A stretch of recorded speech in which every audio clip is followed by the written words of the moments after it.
Welcome to Wrestle Capsule. I'm Bron, and we are going to talk about Survivor Series WarGames. Okay, I was not going to make this long form video, this PLE, because YouTube has not been YouTubing. The algorithm has been disrespectful as of late, but you know what? I have so much to say about this show that I have to put it in a video, and I could not cut it down to a minute and a half. Like a full form video, here we come. So let's just say this. Let me just put this out there. The only two matches that I was really caring about originally was the women's WarGames match and the IC title match, John Cena versus Dirty Down Down. That was it. I didn't really care about all the other matches, but things have changed and took an interesting turn, and we're going to talk about that in this video. So let's start off with the women's WarGames match. So as you guys already know, we had Io Sky, Rhea Ripley, AJ Lee, Charlotte Flair, and Alexa Bliss versus Lash Legend, Nia Jax, Becky Lynch, and the Kabuki Warriors, that is Asuka and Kairi Sane. So we had those. Now, when I tell y'all, I knew that WWE was going to put these women on first. I knew it. They had to. With the lineup that I was seeing, like on the... When I looked at the match card originally, I was just like, this is what we're getting for Survivor Series. This is what we're doing. I was like, you need to put on the women first because you need to start off with a bang. And it was definitely a bang. I was so excited. There was just so much. I talked about this before. There's just so much going on in my predictions video. Well, I couldn't even call it a predictions video. It was just me commenting on what I think is going to happen and how I think it is. So I guess it's a prediction, but not really. It was just me giving my opinions on stuff. I don't know. But I did do a Survivor Series WarGames video before this one. Just talking about the lineup, the possible lineup, and how I thought about things. And like I said in that video, there's just so much storytelling with these women.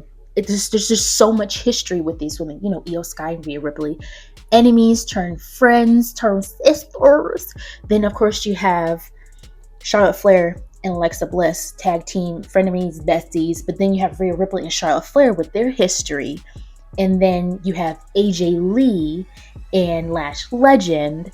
But then you have the Kabuki Warriors with Io Sky. But then you have Nia Jax and Becky Lynch back in the day when when Nia Jax punched her in the face. But now they all cool now because they're on the bad side, you know what I'm saying? But there's just so much going on. And then you throw in Lash Legend, like it... I was so excited for this. And when I tell y'all, it was so like, I'm trying to find the exact words to say, but this was a freaking dope match. It was so good. I love that Charlotte Flair and Rhea Ripley were able to work together to coexist in this match because they had to be on the same team. Like I was telling you guys before in the other video, like I love how WWE was building up this whole thing with Charlotte Flair and Rhea Ripley because of their past, with the beef, the sirloin, the T-bone steak that they had in the past going after the championship, even back in the COVID era when freaking Charlotte Flair took Rhea Ripley's NXT Women's Championship.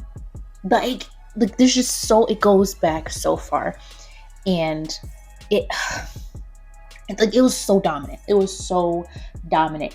And I actually had a feeling going into this. I didn't talk about it in the previous video, but I had a feeling that the heels were going to lose. And the reason why it was crazy because I thought they were going to lose because I was thinking Becky was feeling herself, especially after her losing. And did I say anything about AJ Lee and Becky Lynch? I think I did. Like the beef with that. With the AJ costing Becky Lynch her women's IC championship, like that whole thing. But like I was expecting Becky to be the end to freak up, to cost the heels the W in this match. But essentially it was, from what I remember, it was Asuka. Like I love Asuka. Asuka's one of my faves. Okay, I literally have an Asuka t-shirt. Okay.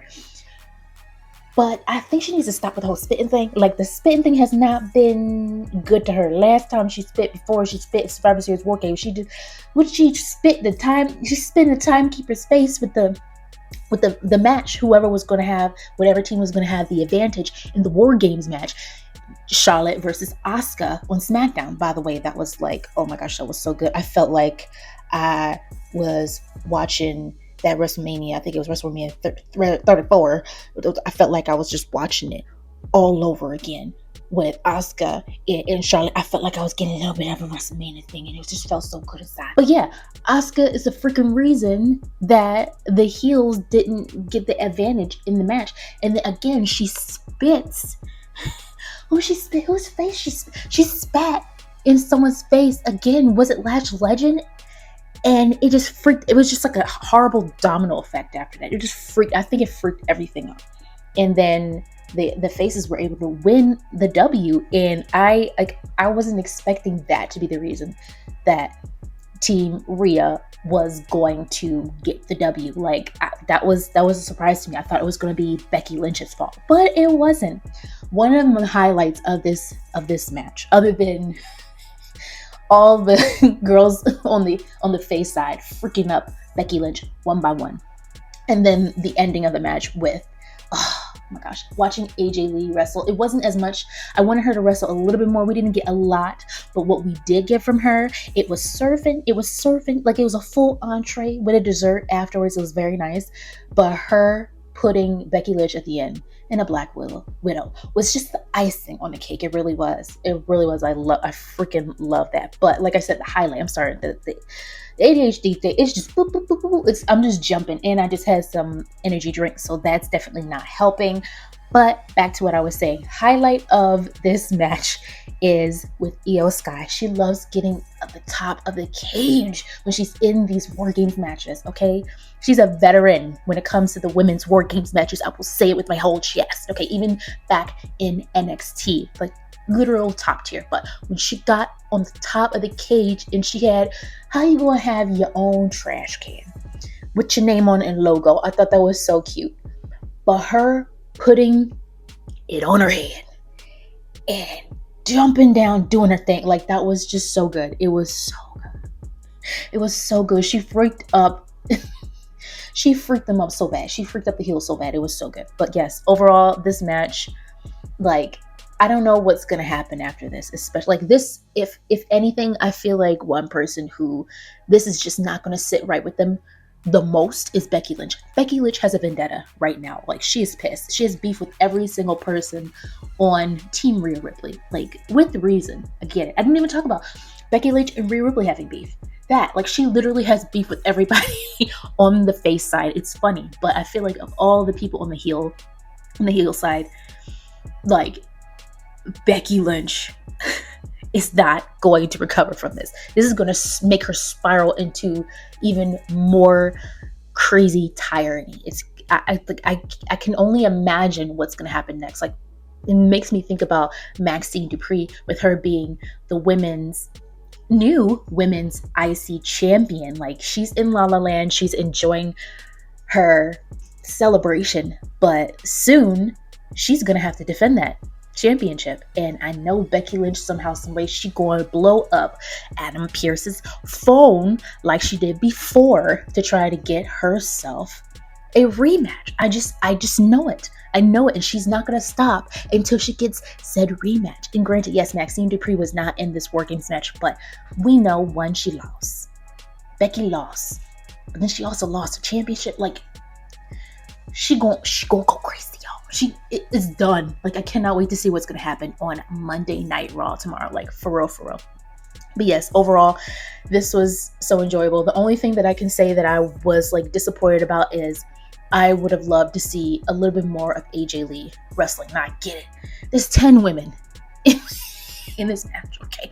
And everybody has to get their shine one way or another, and she did get her shine, but it would have been nice. Maybe I'm a little spoiled from WrestlePalooza Manooza. It would have been nice to see her wrestle a little bit more, but I look forward to her having some sort of, whether it's a tag team match or one-on-one. Like, I just enjoy seeing AJ Lee wrestle. Now, when I came into first watching pro wrestling, specifically WWE, AJ Lee wasn't on TV. She was busy being a renowned author. She was being a filmmaker, a producer, all the things. Like, she wasn't in the ring when I started watching wrestling. So this is a treat for me. And maybe I'm a little greedy. Okay, I'll admit it. I'm a little greedy right now, but it's okay. But yeah, had to get all of that out there. But yes, let us move on, because when I tell you, it was so good. It was so good. Now, of course, there's like pacing issues here and there in the beginning, but like after that, like it was just golden. It was clean. It was just so good. Like the chemistry with all 10 of these women, like it was so good. And just seeing the faces work together and seeing the Hills work together and giving high fives and doing it, like it was, girl power. I was loving it. I was freaking loving it. But yes, let's move on to the Intercontinental Championship match between John Cena and Dominik Mysterio.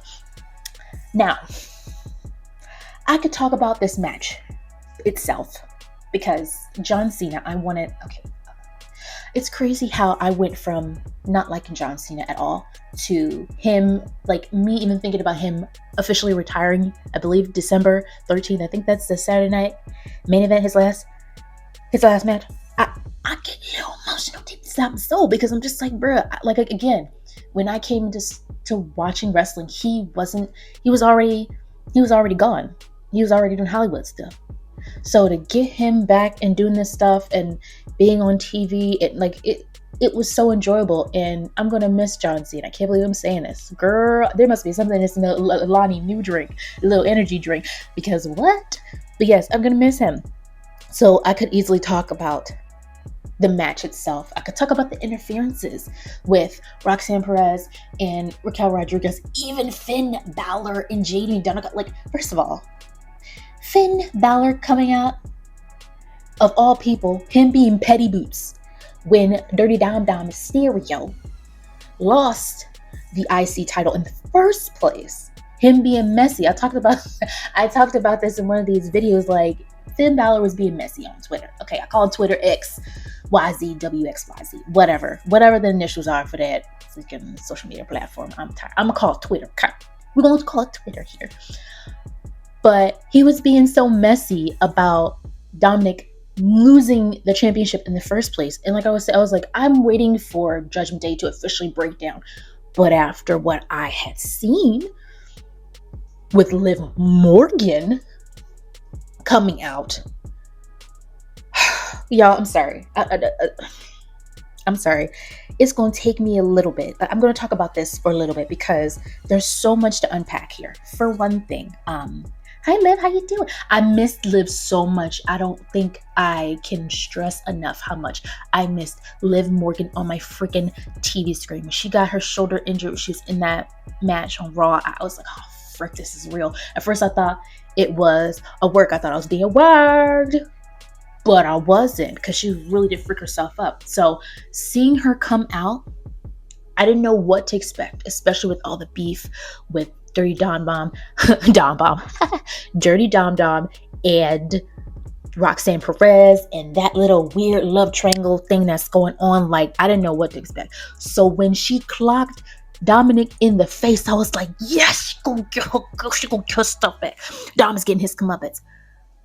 But then when you see Liv Morgan jump on John Cena and hug him and be like, I'm on your side, and then she did that smile, and then she did the frown thing, and I was just like, oh shoot, it's over. Mr.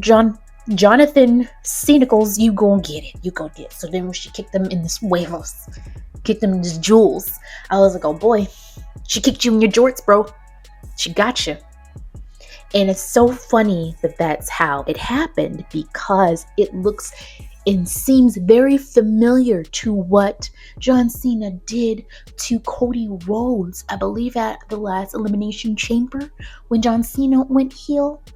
Now granted, Liv Morgan was already heel, but John Cena going hit, like, the smile, I'm cool, we hugging each other, turn to a frown, I'm gonna tear you up and kick you in your pants, in your huevos, like, very similar. So it's giving What goes around comes around. It's giving karma. It's giving reap what you sow. Okay, granted, John Cena, he apologized. He went back to face. We talked about this.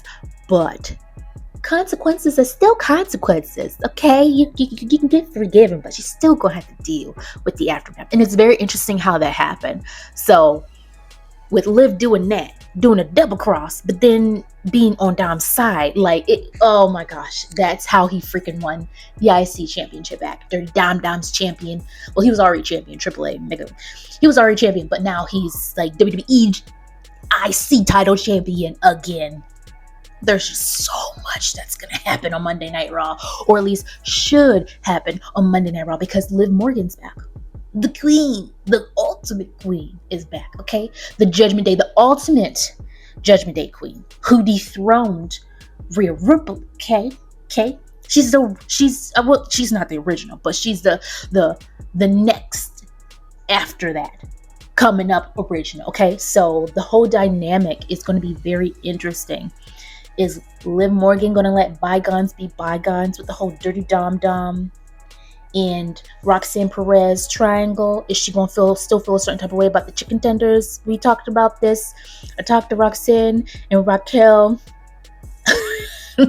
on day 2 of SummerSlam. If you guys didn't see that interview, it's on one of my shorts. Check it out. We talked about this. We talked about Liv and how much we love her, but we also talked about the chicken tendies and how that's a little foul.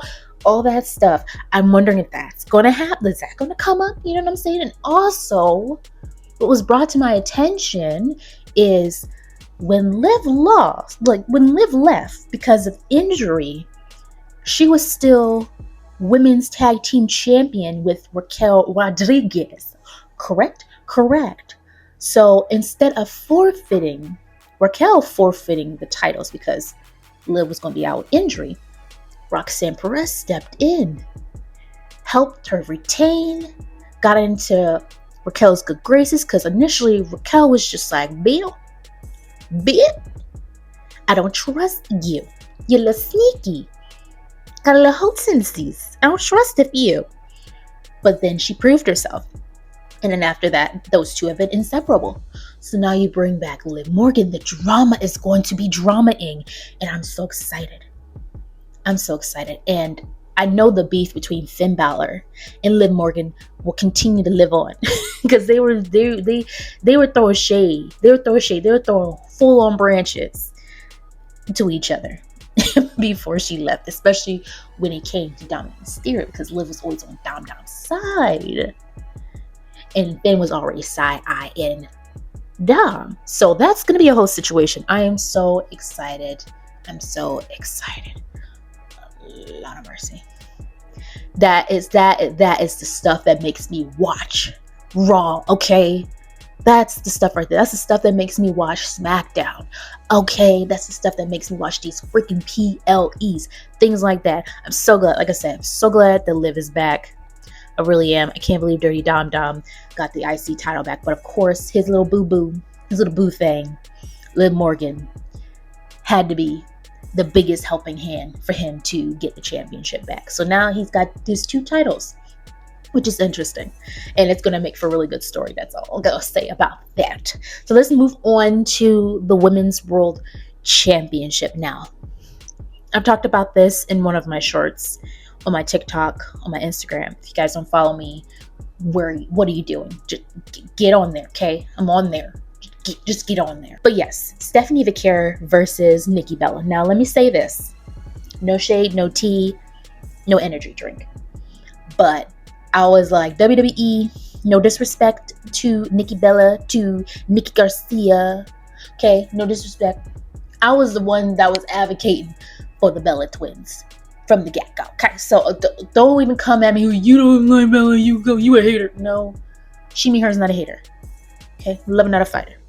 But I am going to say what I need to say. And it's going to be the realest of the real. Now, I was like, WWE, please do not give Nikki Bella this Women's World Championship. No offense to Nikki Bella. I've already talked about Nikki in her ring work and the ring rust, and it's slowly coming off and stuff like that. And I know it's a different era. The divas wrestle differently. The Divas had to deal with so much more ridicule and just objectification, all the things. I've talked about this on this channel several times. So I understand that in her having to acclimate to this new era of just women evolution in 2025 right now and counting. So I understand that. But I knew this was going to be a stretch. Okay? I knew that Stephanie Vaquer was going to have to carry the shiznit out of this match, and I was trying to mentally prepare my brain for that, and I was right. But one thing I can say is Nikki was trying. I'll give my girl her flowers, okay? Nikki Bella was trying, and that is all that I can ask for. She was trying. The match wasn't boring. The match wasn't lame. The match wasn't booty hole booty cheeks. Like, it was okay. It was okay. It wasn't the best. It was a little bit better than I was expecting, but you can't expect less when you got someone like Stephanie Vaquer in the match, carrying it, making sure stuff go right. And I loved it because we all know that Nikki Bella suffered a serious neck injury years ago. And the way Stephanie was throwing that woman around, grabbing her by her neck, stepping on, I'm like, girl, do you not forget she was in a neck brace? Like, ma'am. I was like, I loved the storytelling that Stephanie was doing on her face. Like, she was telling the story on her face, and I love that. Even though English is not her first language. This is what I love about pro wrestling. Even when you don't speak full English perfectly, you're not fluent in it. When you're in the ring wrestling, in the moment, you can tell a story and not even have to say a word. This is one of the things that I love about pro wrestling. Like, pro wrestling can go across any nationality, any ethnicity, any language. Like, when you are in the ring, ding, ding, ding, and y'all start going, the grapples, like, it don't matter. Like, they can tell a story, and Stephanie was telling a story, child. She was pissed. She was like, how you gonna come up, betray me, and then hit me from behind me and tear me up? And how dare it you? I'm gonna get you back. And she did, and I'm so glad that Stephanie Vaquer retained the Women's World Championship. I'm sorry, I did not want to see Nikki Bella win this championship. I didn't. No, I did not want to see it, and I'm glad I didn't see it because it just wouldn't have made sense to me. I know this might be a lot to ask, but I would love to see Stephanie keep this belt to WrestleMania. I know that is a lot to ask, and if she did lose it, for her to lose it because someone interfered.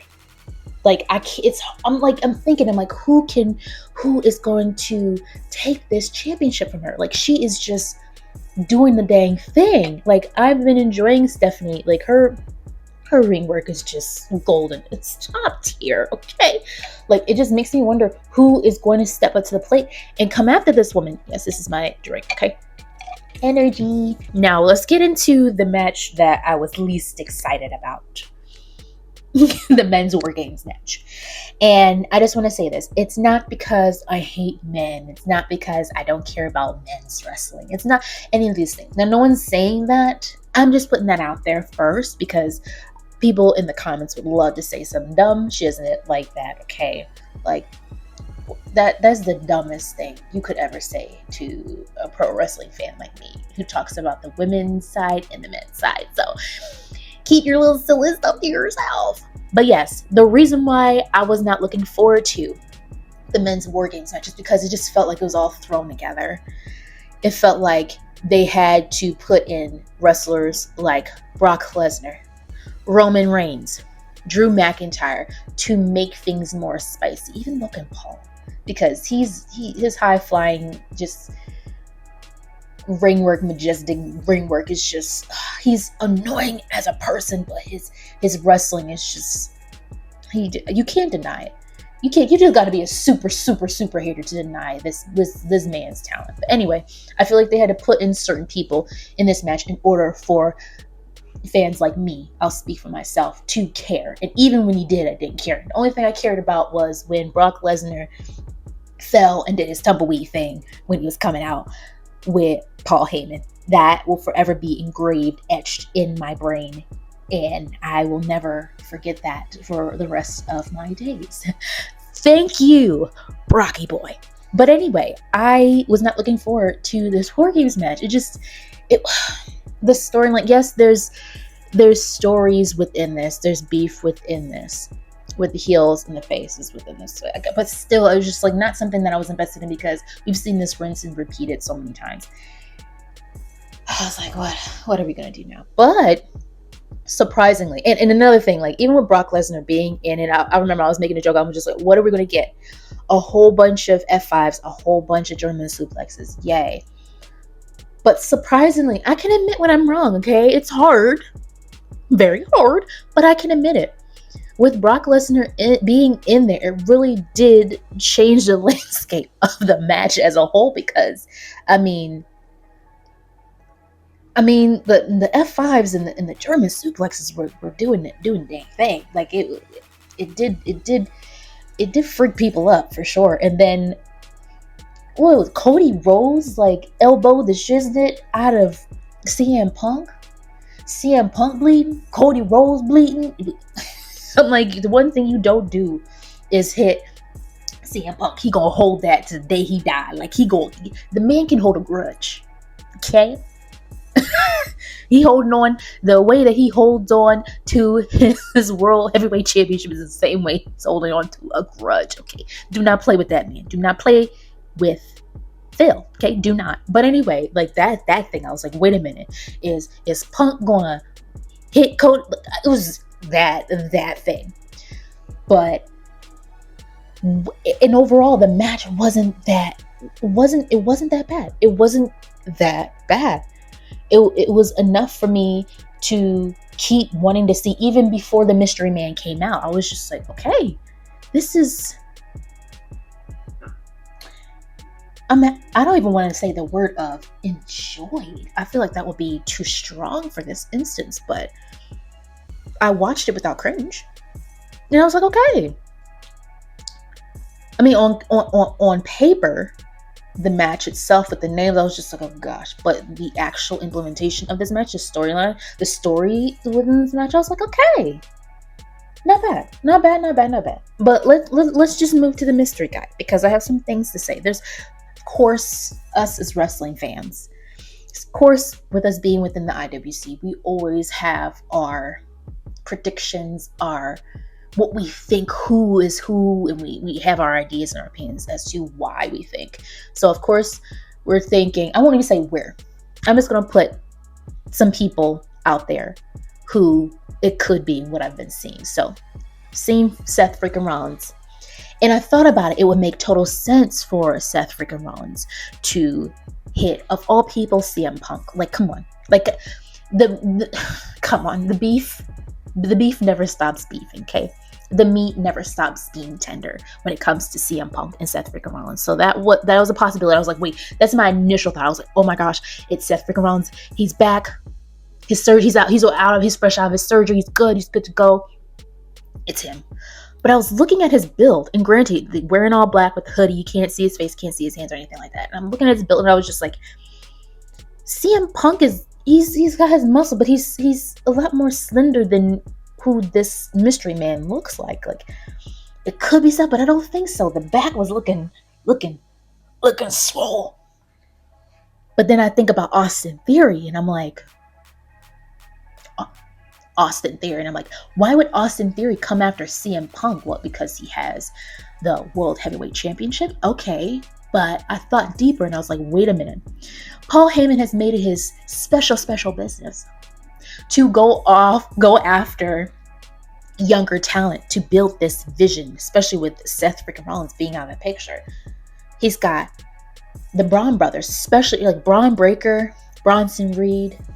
Then you have even like recruiting Logan Paul to be on the side of the vision for WarGames. Like you see this and you're just like, He's going after young talent. He's going after fresh talent. He's going after people who he's like, they can't be denied. They can't be overlooked. These individuals have potential. And Austin Theory is very young, and he definitely has potential, and he has not been utilized as he should have been in the past, regardless of the regime in WWE. Like, there's always so much more that could have been done with Austin Theory. And granted, he's been out. I believe he was out with injury and stuff like that. So it would make sense for it to be Austin Theory and then be revealed as Austin Theory, and then him to go and be sort of like a replacement to Seth freaking Rollins, because as we know, Austin Theory can talk. He can talk and get on your everlasting nerves, but he will make you listen. And for him to be not only the one who is wrestling and doing the stuff in the ring and calling the shots, I could also see him being some sort of leader, but the ring work to back it up, it's like, it would make sense in my brain if it was him.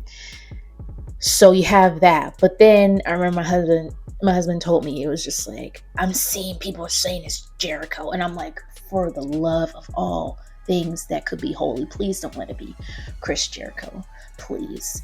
Like, I'm not gonna say, I don't have anything against Jericho necessarily. Like, some of his work in AEW has been good, but trickling off as time, like towards the end of his stuff, it just got so corny, the learning tree and all of the, I was just like, the allegations with all the, I hate getting into that type of stuff. I'm just like, I decided I don't want to think about it.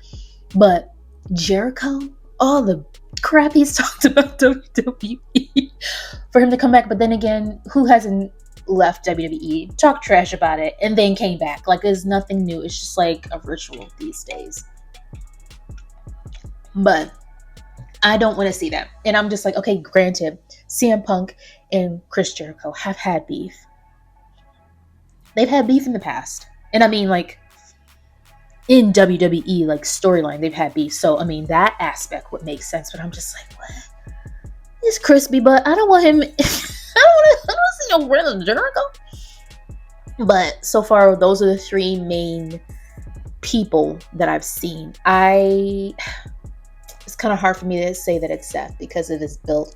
Shoot, it's even hard for me to say it's Chris Jericho because, I mean, Jericho, you know, he's been trying to work on his abs, but I don't know how he looks like now. I don't follow that man. I remember when freaking Ricky Sane said that Chris Jericho's body was built like an air fryer.